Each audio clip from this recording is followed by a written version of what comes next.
Exploring Stories, SCP-3008, a regular, normal Ikea. Depending on where you live on the globe, you may or may not have been to an Ikea, but almost everyone has heard of what an Ikea is.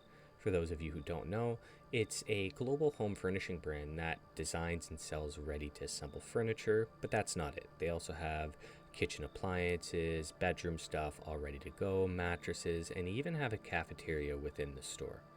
Now, for me, an Ikea is somewhere that I can only really spend 3 hours at most if they have a cafeteria. That being said, without spoiling anything else, let's just get right into the SCP for today. Object Class: Euclid. Special Containment Procedures. The retail park containing SCP-3008 has been purchased by the Foundation and converted into Site Blank. All public roads leading to or passing by Site Blank have been redirected. The entrance to SCP-3008 is to be monitored at all times, and no one is to enter SCP-3008 outside of testing, as permitted by the senior researchers. Humans exiting SCP-3008 are to be detained and then debriefed prior to the administration of amnestics. Dependent upon the duration of their stay in the SCP, a cover story may need to be generated prior to their release. Any other entities exiting this SCP are to be terminated. Description: SCP-3008 is a large retail unit previously owned and branded as an Ikea, a popular furniture retail chain. A person entering this SCP through the main entrance and by passing out of sight of the doors will then find themselves translocated to SCP-3008-1. This displacement will typically go unnoticed as no changes will occur from their perspective. They will generally not become aware until they try and return to the entrance of the store. 3008-1 is a space resembling the inside of an IKEA furniture store, extending far beyond the limits of what could physically be contained within the dimensions of this retail unit. Current measurements indicate an area of at least 10 squared kilometers, with no visible external terminators detected in any direction. Inconclusive results from the use of laser rangefinders has led to the speculations that the space may actually be infinite. 3008-1 is also inhabited by an unknown number of civilians trapped within prior to the containment from the Foundation. Gathered data suggests they have formed a rudimentary civilization within 3008-1, including the construction of settlements and fortifications for the purposes of defending against 3008-2. Now, what are 3008-2 instances? They're humanoid entities that exist within the interdimensional space. While superficially resembling humans, they possess exaggerated and inconsistent bodily proportions, often described as being too short or too tall. They possess no facial features and, in all observed cases, wear a yellow shirt and blue trousers, consistent with an IKEA employee uniform. SCP-3008-1 has a rudimentary day and night cycle determined by the overhead lighting within the space, activating and deactivating at times consistent with the opening and closing times of the original retail store, which is 8 a.m. and 6 p.m. During these quote-unquote night instances, SCP-3008-2 will become violent towards all other life forms within the interdimensional space. During these bouts of violence, they have been heard to vocalize phrases in English that are typically variations of, "The store is now closed, please exit the building." Once day begins, the instances of SCP-3008-2 immediately become passive and begin moving throughout the instance of 3008-1 at random. They are unresponsive to any questions or other verbal cues in this state, but they will react violently if you attack them. 3008 is known to have one or more exits located within, though these exits do not appear to have a fixed position, making it very difficult to leave 3008 once you're inside. Using any other door besides the main entrance to fix the structure or breaking through the walls of the retail unit leads into a non-anomalous interior of the original store. So essentially, to trigger the activation of this interdimensional space, you have to go through the front doors. Since containment began, 14 individuals have managed to exit 3008. Following extensive debriefing, all individuals had been administered amnestics and released. Incident number 1. At 12:37 in the morning on blank blank in 2000 and blank, a human male exited SCP-3008, followed 10 seconds later by an instance of SCP-3008-2. This instance then caught and killed the man before itself being terminated by an armed response personnel. This incident represents the only time an instance of 3008-2 has been seen exiting the interdimensional space. A full autopsy on the corpse was performed. See 3008-2 autopsy log for more details. The man was carrying an Ikea branded journal seeming to document his time within the space, so we're going to cover that in just a moment, but I wanted to get back to the autopsy log before we got into his journal. Autopsy log 1, notable things.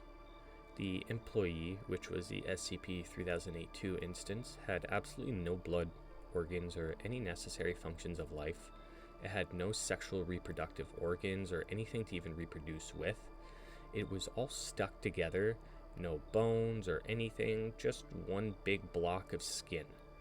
It did have one item inside of its body which was redacted, and it shows that that item was where its heart was supposed to be. Since we're at the end of the article, in terms of descriptions, procedures on containment, I'm just going to summarize this SCP real quick for you, and then we'll get into the journal of the person who managed to escape from the instance. So, SCP-3008 has 2 instances. You have number 1, which is the interdimensional space in which human civilization is starting to become a rudimentary held together thing, as there's currently an unknown amount of people who are lost inside this SCP. There are currently no known exits. They kind of appear and disappear, and the only way to get into the interdimensional space is through the front doors. 3008-2 instances are employees without any faces and disproportionately large body parts, in which they attack people who are still within the interdimensional space the moment it passes 6 p.m. or closing time. That being said, let's get into the journal of the incident log 1. I'm going to read the log verbatim. So, I'm writing this document, what I can only assume is my sudden descent into insanity. I can't possibly be that bad of a navigator, and yet, as I write this, I've been trapped in an Ikea for 2 days. I haven't seen any other person in the entire time I've been here. At first, I thought it was a prank. Turn the place into a maze, get all the people out, and see how long it takes for me to get lost. Then everybody has a good laugh, ha ha ha. I realized that wasn't the case when I tried to backtrack. Everything changed, so I ended up lost. Instead of the exit, it was just a row after row after row of bookcases. I'm trapped in Ikea. It sounds like a bad joke. The lights went out, nearly gave me an effing heart attack. That loud electrical thunk sound, and then pitch blackness. Place is full of beds though, and my phone has a torch on it, but no damn signal, so I found a bed and I went to sleep. Spent most of the next day trying to find my way out with no luck. I did find a restaurant serving those meatballs though, so at least I won't starve. That's probably the punchline to the joke. Anyway, they were still warm and pretty fresh, and I haven't seen anyone else around, so who could have cooked them? Made my way back to the beds before the lights cut out again, since it's too dark to search with them off. It's 9:10 a.m. now, and the lights came on a little while ago. I'm sure I've been searching the entire area around where I came in now, and the exit obviously isn't here, so I'm gonna pick a direction at this point and just hope for the best. Day 3 of my magical Ikea mystery adventure. If I wasn't sure that there was something seriously weird about this place before, I am now. I walked for 3 hours in a more or less straight line, before I came across a ladder next to one of those huge stock shelves that they have here. I climbed up to get my bearing, and it looked like this place just stretches on forever. You ever see The Lion King? Like that scene from The Lion King, except instead of trees and grass, it was all shelves and tables and crap. I did see a person moving not too far away though, so I headed over. I thought it was a staff member at first, but it was wearing a uniform and it wasn't normal. And hell, maybe it was a staff member, but it was 7 feet tall. It had long arms, short legs, and no face of any kind. I had no idea this thing even existed. It completely ignored me. It had no eyes or ears. I can't even be sure if it knew I was even there. I thought about shoving it or something just to get its attention, but I decided against it. Its hands were big enough to crush a watermelon, so let's not bother him. It just kept moving along, and eventually I lost sight. So I decided to carry on the way I was going. Anyway, no comfy bed for me tonight. Looks like I've entered the improbably hard and pointy table section of the store. Guess I'll have to make do with some bunched up tablecloths. And of course, my phone battery died during the day too. It didn't work anyway, but I feel like I've just lost some vital lifeline. You ever see one of those cartoons where they're going through doors in a hallway and they just pop out of another door in the same hallway? That's how this feels right now. I've seen nothing but the same identical bookshelves for 2 days. Just row after row after row of them. I'm obviously still moving forwards though. I can see the signs hanging overhead every time I pass them by, but none of them say exit. Anyway, it's getting late, so I should probably find somewhere I can sleep for tonight. Finally, I found some other people. Yeah, it turns out I'm not the only poor bastard trapped in here. Lucky for me, I guess, but my 6th night here, 2 of those staff things came up to me. And it was dark, so it was really scary. It was obviously different from the first time I saw one, but it was still really messed up. I heard them coming. They were saying that the store was closed and I had to leave the building. All nice and polite like. I'm not sure which part of it was that weirder, that they didn't have any mouths or that they were apparently trying to kill me while they were saying it. They came at me like rabid dogs. I liked it. I sprinted through the Ikea in the dark like an effing madman. I saw it when I cleared another stand of those giant stock shelves, all lit up with torches and floodlights. They've built a whole town in here. They got a massive wall built out of shelves and beds and tables and whatever else. I swear to God, it was the most beautiful thing I've ever seen. Anyway, I guess they saw me coming, or maybe they heard my girlish, manly bellows of fear, but they had a gate open and 2 people were waving me in. Heard the staff thing slam into the gate behind me after they closed it, still politely informing us that the store was now closed and we had to leave. They wandered off eventually though. They call the town Exchange, because that's what's on the sign hanging from the ceiling directly above from us. Exchange and returns, all lit up against the night using lights they found and plugged into the power lines. And there are also beds and food and people and over 50 other individual regular-sized limbs people. It's so exciting to say that. Full set of facial features. It's now been 7 nights here, and this is the first one I've spent not alone in the darkness. A full week living in Ikea. There's probably a TV show somewhere in that. Apparently, there are even other towns out there. Some with more people than us, some with less. I found that fairly mind-boggling in all honesty. How can that many people go missing with nobody noticing? Surely somebody should have noticed that everybody going into this Ikea seems to disappear. Or maybe it's not everyone. Maybe we're just the unlucky ones. The people here call those staff monster things the staff. Apparently they're fine during the day, minding their own business, walking the aisles and whatnot. But as soon as those lights go out though, they go bonkers. So during the day, people go out to find food, water, and whatever else they need. Apparently there are restaurants and shops around that get randomly restocked. Nobody knows why, nobody knows how. Maybe the staff do it. Apparently, they aren't very good at their jobs though, because the restocking sometimes takes a while, which means the food needs to be rationed. Maybe if they weren't so busy chasing people around in the dark, they'd get some stuff done. Anyway, when night comes, the staff goes nuts, and everybody holds up inside these walls. Apparently it's the same for everywhere in this place, or whatever this place is. Or maybe we're all just still in the regular Ikea and this is all some fever dream, brought on by my mind-numbing boredom. Who knows? Well, I've been here for at least 10 days now. Most of the people asked said they stopped keeping track a long time ago, and one guy, Chris, said he's been in here for years. I got a great tip today. Apparently, there are rumors of people who do manage to get out of this place, and of people who have seen the exit, only to have it vanish before their very eyes. I get the feeling not everybody believes that, but I do.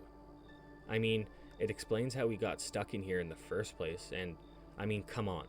Staff monsters, row after row of endless, high-quality Swedish furniture. I don't know why they would find a disappearing door so hard to believe in. Anyway, I went out scavenging for food at a nearby shop with Sandra and Jerry today. Once you learn the landmarks of this place, it's not so hard to navigate. The overhead signs help a lot, but there are others. Not too far in the distance, a huge section of giant stock shells that have collapsed against each other, and a way off in the east is some kind of tower that looks like it's made of wood. It reaches all the way up to the ceiling. Maybe the people there were trying to break through the roof, lights up at night, so there must still be people there. But to be honest, the people here say it's a couple days walk, which means it has to be a couple miles away. So no one here really knows for sure what it is. Apparently I got incredibly lucky sleeping out there in the open for a week without getting ripped to bits by a staff member. But that's just me. Lucky, lucky, lucky. We found some food in the shop. Guess the staff restocked it during the night, which was nice of them. There was a telephone on the wall, so I guess I'd figured I'd try it out. There was a voice on the other end, but they were just talking nonsense. Random strung words together with no real meaning. You ever see a video of someone with aphasia? It kind of sounded like that. They didn't answer me when I spoke to them anyway. Sandra says all the phones here sound the same. I was thinking last night, the ceiling of this place is pretty damn high, and as far as anyone can tell, it goes on forever. Shouldn't there be some kind of weather in here? I'm sure I've read about NASA buildings that were so big that they had their own weather patterns with clouds and stuff. This place is definitely bigger than that, so when I think about it, I'm pretty sure I've never felt as much as a temperature change in here. The staff attacked the exchange last night. Must have been at least 20 or 30 of them, all just asking us to leave the store as calm as you'd like while trying to smash the doors down. Apparently, this happens pretty regularly, so everyone is prepared for it. Knives from the kitchen, lawnmower blades made into hatchets, a fire axe. One guy with seam even made a functional crossbow. Anyway, the walls have holes in them, which I hadn't noticed before. Specifically, the members here told me we can stab out at the staff when they attack, and I even took a couple of them down myself. They don't seem to bleed, which is really weird, but they go down as easy as a regular person once you start sticking them full of holes. In the morning, we had to haul the dead bodies away. Apparently the dead ones will attract even more during the night, so we had to get them away as soon as possible from the exchange. We have a couple of those trolley things they use to move big boxes around, so we loaded them up and took them over to the pickup. Apparently, people just name everything in here after whatever sign is hanging on the overhead. To be honest, pickup was grisly. There were hundreds, maybe even thousands of dead staff all piled up. Luckily, there was no smell, and that was a blessing. Apparently, in addition to no bleeding, these things don't rot either. My curiosity got the better of me while we were unloading them, so I took a look at one of them, and I cut them up. They were just skin, or something that looks like skin all the way through. No muscle, no bones, no organs.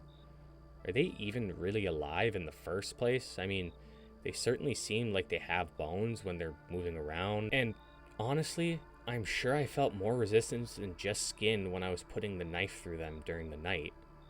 Maybe something happens to them when they die, just one more weird thing on the ever increasingly list of weird shit that goes on in here, I guess. Overnight, a dozen people showed up at the gates. They came from a town called Trolleys. Apparently, the staff broke through the walls and tore the town apart during the night before. The 12 are the only survivors out of over 100. Obviously, we let them in. I mean, one more point in the human decency column, right? Later, I asked if anyone knew how many of these towns were out there, and between us and the new folks, we managed to come up with about 20 names. 20 towns filled with people, and who knows how many beyond that. The motto for this place definitely should be, how is that even possible? Surely someone, somewhere, must be looking for the thousands of people that have to be in here. I've been here for a little over 2 months now. Not that much changes, honestly, as it turns out. A couple of new people showed up, same story as the rest of us. A nice little trip to Ikea, and suddenly they're trapped in Billy Bookcase's house of faceless weirdos. The staff attacked the exchange once or twice a week. We kill them off and haul their bodies. Sometimes they hurt us, and sometimes we hurt them. They killed a guy called Jared a couple weeks back. It was really awful. Frankly, Jared didn't deserve that, but none of us are doctors, and humans still bleed, even if the staff don't. It occurred to me a couple days after that, none of us were really looking for a way out of here. We're all just living. I don't even know where we'd start.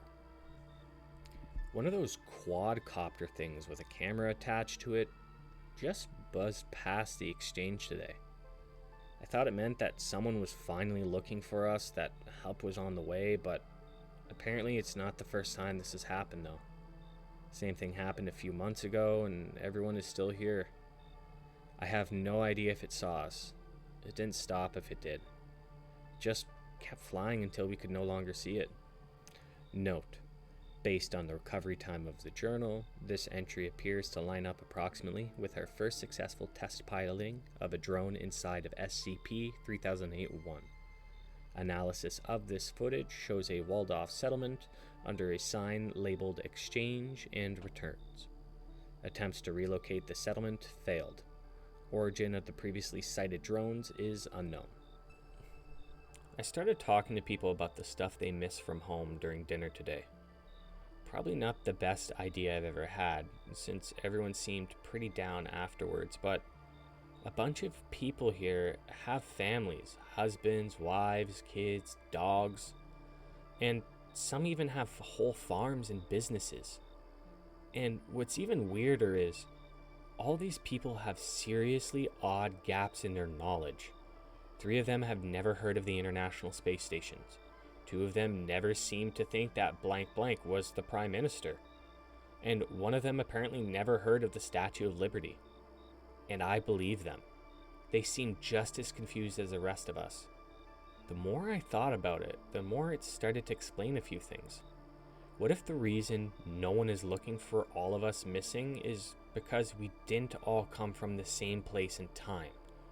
This is going to sound weird, but what if all the people have come from a different dimension, realities, or whatever you'd call it? I've seen enough TV shows to kind of know the drill, but Sarah comes from a place where there is no Statue of Liberty. They didn't have a space launch for the space station where Wasim is from.